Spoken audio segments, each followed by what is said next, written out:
in the studio for a live version of Meade Truth.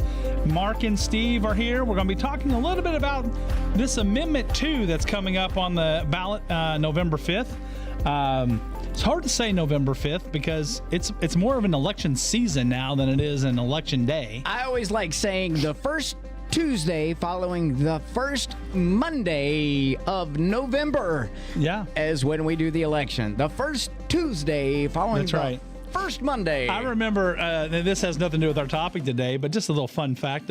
When I turned 18, I knew that I was going to be able to register early. I registered when I was 17 years old because I could register. I was going to be 18 by the time of the election, the general election. So I was all excited about it. I was,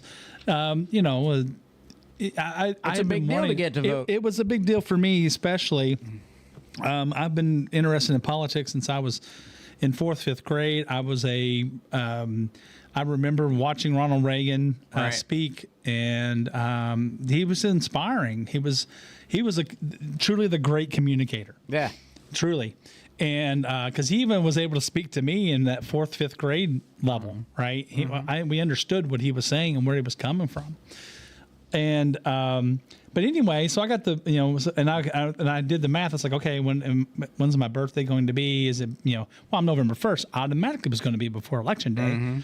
And then I started thinking about but the thing is the election will never be on November 1st.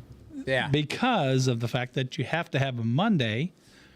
It has to follow a Monday. That's right. In November, and it's always kind of like what made them come up with that? It was kind of it was a way to add at least one more day to the calendar, the election calendar, and it was. I'm not sure why they did it, and maybe it's something we research in the future. But it's kind of a neat question to ponder. So. But we want to talk about the Amendment 2 today, and for those that don't, that maybe not be familiar with it yet, Amendment 2 is simply it's an amendment that changes the Constitution to say that the legislature can send dollars to non-public schools. So here's where the rub came in. So we've been trying to deal. There's a lot of people who have been trying to put school choice in Kentucky for a long time, and most of the people in Kentucky are in favor of school choice. The problem is I don't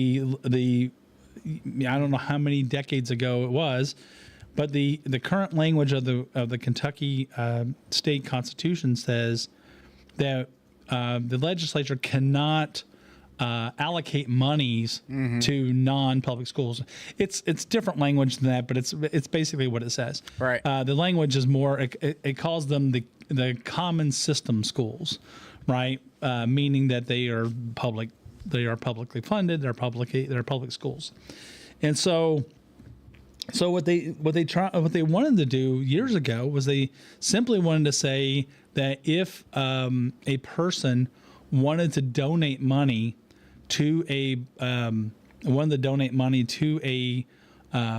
private school or a non-public school, that money would become tax deductible. Okay, and so when they did that, for whatever reason, but it seemed reasonable. But when they did that, the Kentucky Supreme Court came back and said, no, that is essentially the same thing as allocating money to those schools, and it doesn't make sense to me because I don't get those the tax dollars. I just don't get taxed on those dollars. Right. It made no sense to me at all. So I just want to interrupt real fast. So, folks, if you're joining us now on social media through Facebook, I apologize, but it was not making the connection to Facebook. It is now. And we literally just got started into this, but we were actually talking about getting started and voting. I said the first Tuesday following the first Monday, and Mark was talking about voting on the first, and bringing you up to speed real quick if you just got the notification that we went live. It took me down a rabbit hole for a second, but just as a as a memory from when I was, first voting. So, well, and now, so there's a lot to vote on, and I think that's what you really want to get into today, Mark. I do. I want to talk about Amendment 2. Amendment 1, I think, is pretty self-explanatory. It basically is a bill, or it's a bill to change the Constitution so that we put the language in that says if you are not a U.S. citizen, you cannot vote in Kentucky. So that is where we are. So if you're not a U.S. citizen, you cannot vote in Kentucky. That's Amendment 1. Amendment 2. Now, wait, I want to talk on that real fast. I won't be long on this because the focus is on Amendment 2. So I want to put this in perspective. If you will allow, we are 30,000 strong in Meade County. Mm-hmm. Assuming that all of our elected officials for Meade County were on this ballot. Let's assume your magistrates, your judge executive. This was an election year where all of those were on the ballot, right? Right. Okay. If you wanted to bring in 100 illegal aliens and they all voted because they all just showed up here in Meade County and landed on a bus because they crossed the border and they needed to put them somewhere.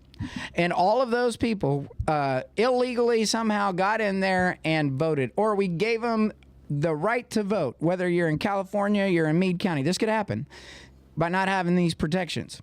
And it's happened in many other states. So.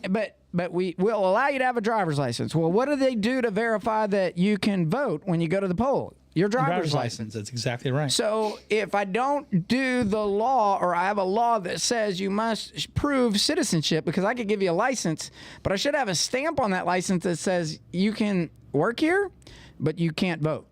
Because otherwise you're going to have 100 people or 100,000 people or 30,000 people that will outvote you locally, and they'll just come over here and they'll let people run for an election, which you can't do that either.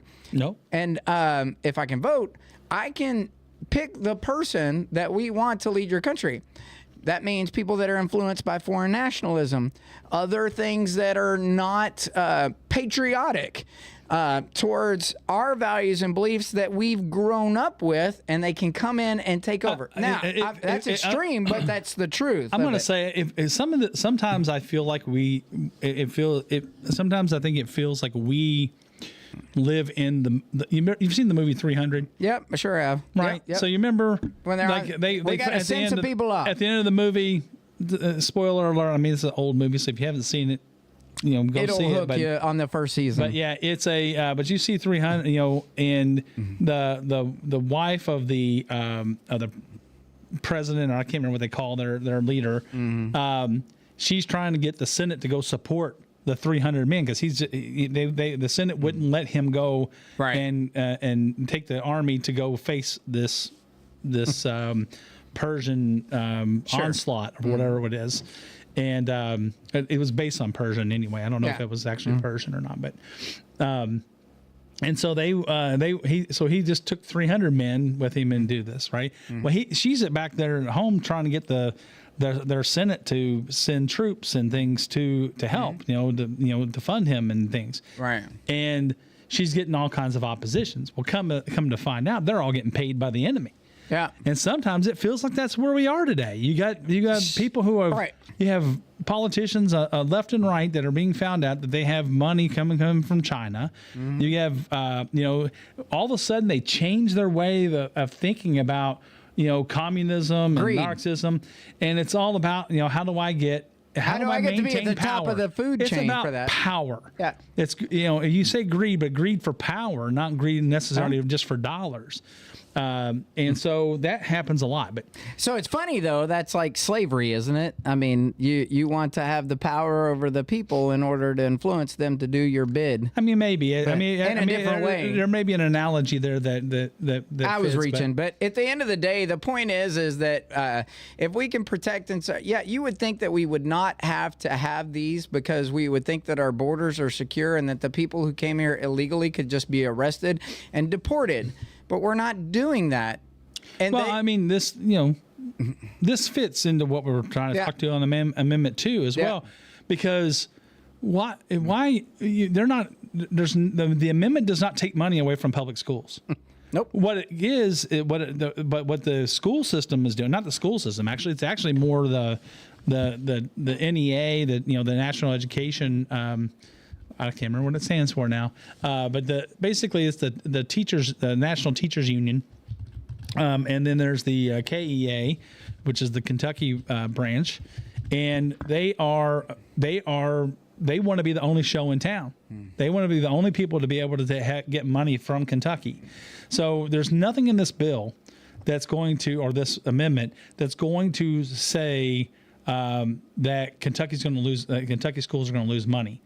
What it does do is allows us to do things like we said earlier, which is to, if the legislature wants us to be able to deduct from Kentucky taxes, not even this won't do anything for federal taxes, but in Kentucky taxes, so that you don't get that 4%, taxed on the money you give to these scholarship funds, right? Then that allow them to do that. It allowed them to, it doesn't make sense, because what happened was, and I know we had some problems with Facebook here a moment ago. So let me kind of rehash a little bit what we talked about. And what happened is the legislature a few years ago, they had set up, I think it was in 2017 or 18 or something like that.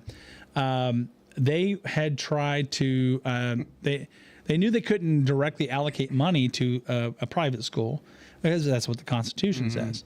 But they wanted to be able to just let you deduct the amounts you give to scholarship funds for private schools and charter schools to, they wanted you to be able to deduct it from your Kentucky state taxes. And the Kentucky Supreme Court came back and said, well, that's the same thing as allocating funds to them.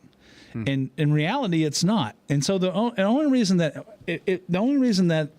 I can't figure out why the NEA and KEA would fight that so hard, because it definitely would not take money from them. Well, so it's funny because, right, it's basic language. It would give them the liberties to do if they wanted to, but again, that's a legislature. It's many ideas agreeing at the same time. I'm talking about before this. The reason this has happened to happen is because there were no other, there's no way around it. The Kentucky Supreme Court is the one that created this problem. Yep. Because if they would have allowed that to happen, and that would have helped those schools by giving them giving people a little bit off of their taxes, right, for promoting, it would help promote those schools, but it wouldn't take away from the existing schools. No, I agree. So and we're talking about for scholarships, and so why would the school, the NEA and KEA really worry about that?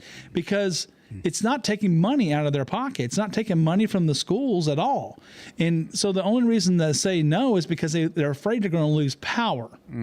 And that's why I was talking about earlier. It's about taking power away from their unions and negotiating power, I guess. I'm still not sure how the negotiating would change much if a private school was able to get a little bit of scholarship money together.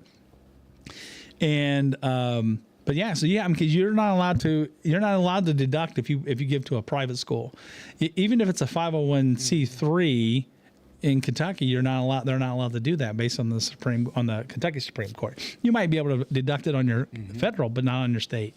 And so that was just to me it was a good compromise. Well, the Kentucky Supreme Court said no, you couldn't do it because of this part that they're trying to change in the Kentucky Constitution. And so now they're saying, hey, let's say they say we got to make it so that we can allocate money, in whatever, to private schools or charter schools, what have you. And so that's what this is about, and that's all it does. It doesn't give money to schools. It doesn't give money to public or private schools. It doesn't take money away from the public schools. This just gives us an ability to the legislature an ability to be flexible, to be able to be innovative and to try new things with our school systems, and to see how we might be able to move forward into into the future. Well, so I have a couple of different dioramas on this. On one part of me, I'm pro this. I had a great analogy a couple of weeks ago. I was at a fundraiser specifically, and the discussion on this topic was in relation to those folks who have children with, say, autism, for example. Yeah. If I've got an autistic child, those resources are not necessarily always plentiful or available in a school district. And if they are, they may be limited. But there may be a school for autism that's in Lexington that I'm able to get my kid to. Yeah. Even though I live here in Meade County, I can get my kid to that autistic But then school. how do you afford it? Right.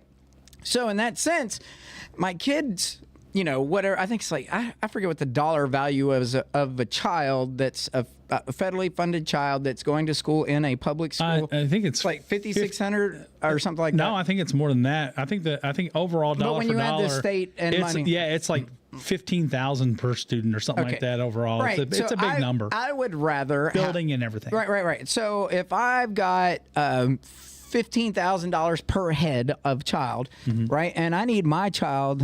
Thank you. Y'all have an amazing school, but not for my child, in the sense that they have a condition that requires emotional support, a different level of attention, and those services can't be provided in order for my child to have a functioning chance when they're an adult, right? So if I want that to go to another school, I could see where this would be exceptionally important for those kids. Now, the draw for me is where I believe we have a lot of Christian teachers in our current public schools. I think that's amazing. But I want my kids to learn about God every day. I want them to get that. They get a Christian religion, and that's okay. I chose that. I'm their parent. I get that option. Nobody gets to tell me where my kids get to go to school, and I get that school choice on my own. Is it expensive? You darn right it is. Can I afford it? I will go broke because I know that I want them to have their faith in Jesus Christ and all this other stuff.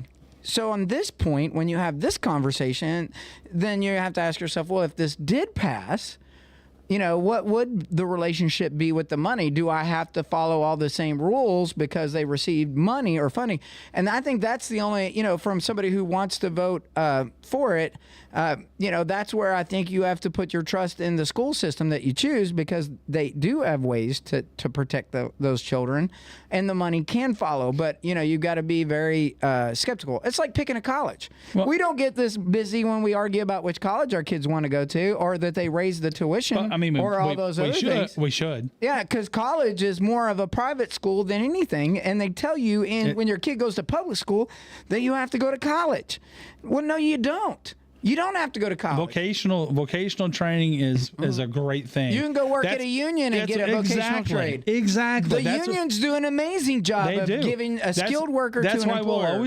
That's why we always support the trade unions. Well, they don't say that. Electrical, the plumbers. We do. I know we do, but the Democrats don't say that about us. No, the Democrats are always telling you that are always telling people that the Republican Party hates unions, that we're a bunch of greedy people that are running businesses. And it's like, no, unionizing there's unions out there that phenomenal. I don't think that we would got be able them here at Monument. We wouldn't and have, that, yeah, we wouldn't be able to sort of, we wouldn't have what we have today without some of the unions. Yeah. There's some unions that maybe we can argue about, but specifically your pipe fitters, your welders, your steel workers, those are some that electrical workers, because they're building safety, they're building training programs, and their journeyman programs are outstanding. Yeah. And it doesn't take, you apply to get in, and you start into their apprentice program, and then by the time you graduate from that, you're making really good money.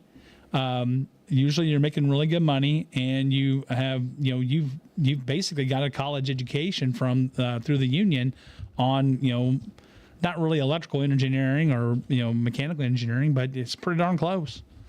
It's pretty darn close. So I personally support unions and their right to unionize. I don't support where these things that create power shifts towards just one union, right? So what I mean by that is I don't support. Okay, so I support right to work. I would tell you too. The Family Foundation has done an amazing job of producing what Amendment 2 does, and I just want to roll down this. Yeah, it enables the General Assembly to provide increased resources for educational or additional educational opportunities in local communities. Additional educational opportunities in local communities. What it does not do is eliminate the General Assembly's constitutional obligation to adequately fund public schools or take money away from individual counties or rural schools. It does not do that. It does encourage healthy competition in education, improving quality and outcomes for students in public, private, and homeschool. I'm going to ask you this. That's from the Family Foundation. That's right. So let me just break that down. When you choose which college your kid goes to, do you not get a vote on that? And why would you choose which college over which college? Because you like the name or the colors? Or do you choose it because you know that the educational quality that your child is going to get from that institution might be a little bit better, or that their college placement based off of the Right to Know Act that every college is required to produce, which says how many of their graduating classes actually go on to work in those professions for which they got their education. Well, are they producing an education that produces a quality of life and a job experience? Or are they... Anyway, but let me finish. It does not close any public schools in the Commonwealth or decrease teacher pay. It does create an opportunity for the legislature to consider school choice policies that will work best for Kentucky families. It does not require the state to adopt a certain type of school choice program. It does empower more families to seek education opportunities that more closely align with their own values and beliefs. That's the key. It empowers families to be able to make choices and give them the power back. That's right. Right now, they have no power. So if there are things being taught in a school that a parent doesn't agree with, they're powerless. You are powerless. They're basically powerless. Why isn't your child in school? You're getting fined. That's what they're going to do. They're going to say you're fined. Well, I can't afford to go anywhere else. Well, then your kid's going to learn what we teach them, and you don't get a say. Matter of fact, you don't get a say now because of the governor's restrictions on conversion therapy. Yeah. And what is that definition? Because he didn't give that to you. So now, it's just like a doctor will not abort a fetus in Kentucky because the language isn't clear. So the Supreme Court's overridden that. So right, it's illegal to have. Well, hold on, I'm not going down that road. But anyway, let me finish the last of this. Increase government control or regulation. It does not increase government control or regulation over homeschool or private school instruction. And it does recognize the shortfalls of a one-size-fits-all approach to education by encouraging innovation and choice for the good of students. And again, I go back to the autistic child. But see, that's another thing. A homeschool, they could set up incentives for homeschools, for homeschool situations where yeah, and we're thinking on a state level, so don't take this the wrong way if you're here locally from Meade County. We have a lot of school options in Meade County. Dr. Martin and them have done a fabulous job. Yeah, that's why we're it's hard to have talking about the state. It's a state constitution because there are those locations where that's absolutely true. And it could happen here. It could happen here. When we're talking about this, we're talking about in general. We're not talking about specifically because there are very, very good, strong school systems, especially in rural Kentucky. Yeah, and I want to finish with the last note. It also does not require parents or private schools to accept school choice resources. That's right. Especially if it's going to impact, like I said, my values. And that's why I am voting yes, because I know that if I still have a choice, if the school my kid attends allows that money to come in, but they want them to do something that I don't want my kids taught, well, I get to pull them out and put them somewhere that it does. And that gives me school choice.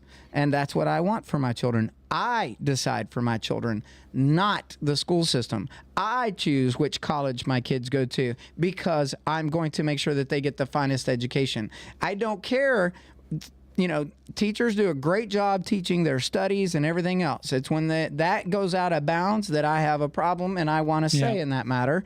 I don't want it to be dictated to me. And again, I say that thinking about the holistic approach to our state and not our local situation. Our local situation is just fine. We have great schools here locally, but that's not always the case everywhere you go. And trust me, I know I've been in a lot of places, and it's not as wonderful as we have it here, and it could be that way, and this prevents it from becoming that way. The arguments for Amendment 2 are I think are pretty reasonable. We want parental choice and parental empowerment. Yep. And then just in general to improve educational opportunities. Where these things have been put in place, there's been more opportunities, in some ways better opportunities. Other ways, like you said, autism. Yeah. I think there's an ad running with an autistic person, or it was actually it wasn't. It was on. It was a question asked on Fox News this morning. Yeah. It was a young autistic gentleman who was asking about school choice and such, and so that was one of his one of his main concerns is that about being able to afford those type of schools. And don't believe the slander that's out there in opposition to this. No, because they're worried about the funds. They're saying the funds are going to go away for public schools. That's not true. Well, what they're using. Hold on, I want to say this. They're using that they will fully. They're running their campaigns and they're saying, well, we'll fully fund public education to improve resources teacher. And then on the negative side, they're saying that the folks that are fully supporting are wanting to ban your public education or defund public education in Kentucky and give away tax dollars to private schools. That's what they're leaning on, and that is not what the bill does. That's not what the bill does. The bill doesn't do it. The amendment does false. The amendment allows for them to expand the educational opportunities, and it's but they're. This is the other scare tactic that they're using, and they're saying, "Oh, we don't know what." Excuse me. We don't know. Thank you. We don't know. There's like far-reaching and predictable consequences, but they don't know what those consequences might be. They don't know. They're just saying, we don't know what it might. Something else may happen. Yeah. And they're trying to make you think that like the public education system is going to just collapse if this happens, and it's not. Oh, no. There's going to be more opportunities for teachers to find jobs in environments that they feel more comfortable in. Right? There's going to be more opportunities. There's going to be there is going to be more competition for certain jobs, but you're not. It's not going to change the contracts and things with the government, right? It's going to change. It's going to just allow for. There are a lot of teachers out there that don't agree with the agenda of what they have to teach. Right, even in the local schools, there's a lot of things that the federal government through the Biden administration and other administrations have said, oh, you have to teach this, DEI and things like that. That a lot of people don't agree with, but they're forced to do that on this. And this is one of those things where it's like, well, if a teacher doesn't want to teach those things, they have an opportunity maybe to go to a private school. Yeah, this will help be able to fund those situations so people feel more comfortable. So it's a law. So change of the Constitution becomes the law of the land. We are not lawyers, but don't believe a narrative. Go do the research and look. And you can ask your lawmaker, okay, if I elect you, are you going to take all the money from? They're going to tell you no. They're going to tell you no, but they will use their due diligence. In fact, if you go look at what your current lawmakers did this year in House Bill 5, I think it was, House Bill 1 or 5, I can't remember now at this point, but they funded out of the monies that were collected by the state for the state they actually gave more money to public education this year than what was projected because of their line scrub of the budget, and then put us in a situation where we have 6 months of reserve funds available in the reserve, which has never been done before. When we have current elected officials that when they took office, we were in the deficit, and they have brought us back into the positive, and they have done a tremendous job. In fact, Dr. Martin took those funds, and he made sure that it was a good pay raise across all of his people, not just the teachers. What about the bus drivers and all those? Dr. Martin has done a phenomenal job of making sure that the money was used wisely, not only for the growth and development of the school, but also in maintaining that we have a solid return rate of teachers in Meade County. Yeah. We have a huge... a lot of times when we're losing the teachers because they want to go to another county where they can get their... more money or retirement. They can get their what is it, the high five or whatever it is. That's right. So they can get their high five up so that their retirement is maximized. Right. That's a sore subject maybe with me. Yeah, I got it. But at the end of the day, though, I think Dr. Martin, and this comes down to each school district, and I'm sorry, teachers, if you're in another school district where they received that money, but they didn't give you the money and you're raised by making your pocketbook better, that's not a congressional problem within the state of Kentucky. That is a you problem locally at your county level or your district level, whether you're an independent school district or you're a school district by the county. It doesn't. Those decisions are made at a school board with your locally elected folks. And if you didn't know it, the school board. There's 3 school board positions on the ballot this month. And there's because that's something that's another sore subject with me because a lot of times that's not too late to get in on the ballot. It's too late to get in. You can write me in Steve Lake for school board. No, I'm just kidding. I mean, it's there's 3. I think there's 5 districts in Meade County. 3 are up this time. 2 will be up in 2 years, and it rotates like that. Yeah. But it's just. But see, those aren't advertised well enough. I don't think that they're advertised. Nobody because they're nonpartisan. They're it's solely focused on the children, the budget, the balance in the books. It's like a city council, but for the school. We get taxed more from the school system than just about anything else. I mean, you look at every bill you have. There's a school tax. So I will say, interesting enough, the school's been very good about this board that we have right now has been extremely transparent about what the money's for and what the increase for tax is for. Unlike we've seen earlier this year where we are going to tax, we don't know how much revenue it's going to generate. You know what I mean? But the school has been extremely transparent, and much like the county-wide plan for what is the plan for the future of Meade County and building a plan. It's not always that way, though. No, I know that. Not in every county, but not even always here. But I will some give boards kudos where kudos are deserved on an opinion show, and I think that our board right now has done it. I agree. The board we have right now, that's why it's hard to have these conversations because it does. Yeah, our conversation is not about us locally. We believe that the school system we have here in Meade County right now is great. Rinse and repeat it everywhere. They're doing a good job. The thing is that it's you say that, but then you go to the Board of Education website and it says we're only like 33%, reading efficiency. Yeah, I know that. And that's the stuff that we're trying to figure out. How do we get away from that? How do we just get back to the basics and actually get ourselves? But they're forced to teach so many things. Especially even earlier and earlier in life. Interesting you say that. I told you earlier I have the choice. My kids go to different schools. The reading proficiency for my kid compared when those results came out, they're 30% higher. Yeah. 30% higher. Same age group. I mean, a lot of that has to do with the fact that you just have less kids in the room with the teacher. So they try to, the school tries to maintain a very good teacher to student ratio so that the student gets time. And then the teachers are talking with the parents. And working with speed dial. Exactly. So you can't do that. Actually, you can't always do that we've had not in every public school. We've had very good teachers in Meade County where we've talked through things. They'll call us or they'll text us. It's actually worked well for this school district here. Also, they got that new app that's out, so their communications are even 10 times greater. And they've led the way in the state for security. You have to give them credit on that too. So I give our school system a lot of credit.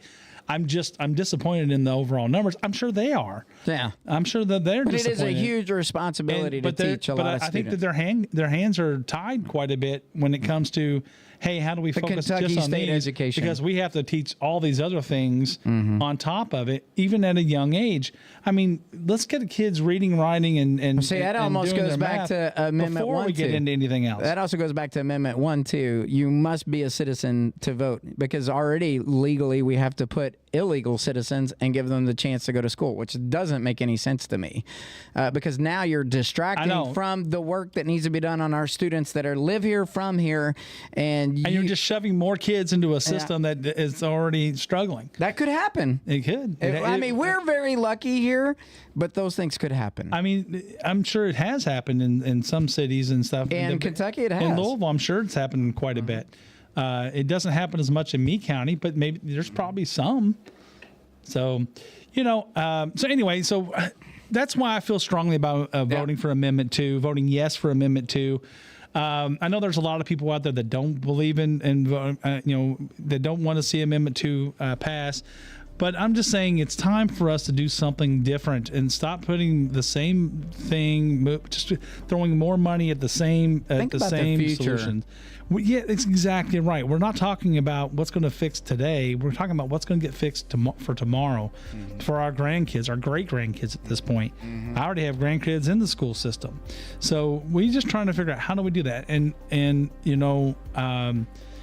There's got to be different ways of teaching kids. You have to think there is different ways, but we try to cookie cutter everything into one. The teachers are doing the best they can, and just not all kids are getting it. And it's we need to stop trying. We need to stop and take a step back and think. We don't need to have every kid college, on a college path. Kids need to get onto a vocational path. Right. Look at the unions. Look at the vocational schools.